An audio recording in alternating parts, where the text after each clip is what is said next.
Fais attention à ces arnaques à l'aéroport de Paris. Même si l'aéroport est un endroit plutôt sûr, les escrocs et les voleurs ont trouvé le moyen de profiter des touristes et de leur soutirer un maximum d'euros. Pour que cela ne t'arrive pas, dans cette vidéo, nous allons te dire quelles sont les arnaques, les vols, où ils se trouvent dans l'aéroport et comment les éviter. Nous allons commencer par la plus difficile à détecter, les pickpockets de l'aéroport. À l'intérieur de l'aéroport, il y a un groupe de personnes qui passent leur temps à voyager de terminal en terminal à la recherche de touristes distraits et d'endroits très fréquentés. Leur principal objectif est de voler avec la plus grande discrétion possible et leur endroit préféré est le mini-train de l'aéroport qui te permet de passer d'un terminal à l'autre.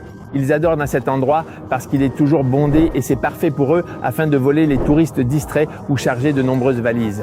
Tu dois savoir que le mini-train n'est pas le seul endroit où tu peux les trouver. Très souvent, elles se placent près des escalators ou des ascenseurs, car ces endroits créent des embouteillages avec tous les voyageurs qui ont plusieurs valises. Donc pour elles, c'est parfait pour voler sans que les voyageurs ne s'en rendent compte. Ces pickpockets, en vérité, sont assez habiles et surtout, ils se fondent très bien parmi les voyageurs présents à l'aéroport. Donc, nous te recommandons de faire très attention à tes affaires et à ta valise.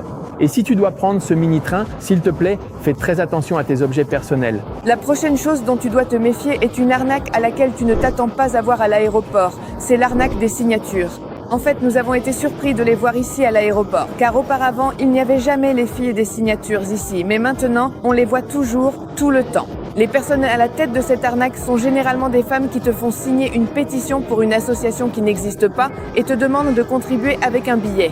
Cette arnaque se trouve principalement au terminal 2, dans le grand espace, juste avant de descendre vers le train qui t'emmène à Paris. La meilleure façon de ne pas tomber dans le piège est simplement de les éviter ou si elles t'adressent la parole, tu leur dis non et il n'y aura aucun problème. Il faut aussi savoir qu'elles sont installées près des bornes d'enregistrement dans les couloirs. Donc si tu dois faire ton check-in, il vaut mieux le faire près de la zone d'enregistrement. Si tu vas prendre un taxi pour sortir de l'aéroport, il faut faire très attention à cela. Dans la zone des arrivées, il y a des personnes qui, une fois que tu as récupéré tes bagages, vont s'approcher de toi pour te proposer un service de taxi. Bien sûr, ce taxi est clandestin. Nous te recommandons d'aller directement à la zone des taxis officiels que tu pourras reconnaître car ils ont une pancarte où tu pourras voir le tarif qu'ils vont te facturer selon l'endroit où tu vas à Paris.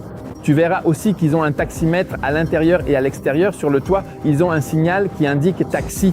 Si tu montes dans un taxi qui n'a pas de taximètre, qui n'a pas ce signal et surtout qui ne t'a pas communiqué le tarif que tu vas payer, tu es face à une arnaque, alors descends-en le plus vite possible.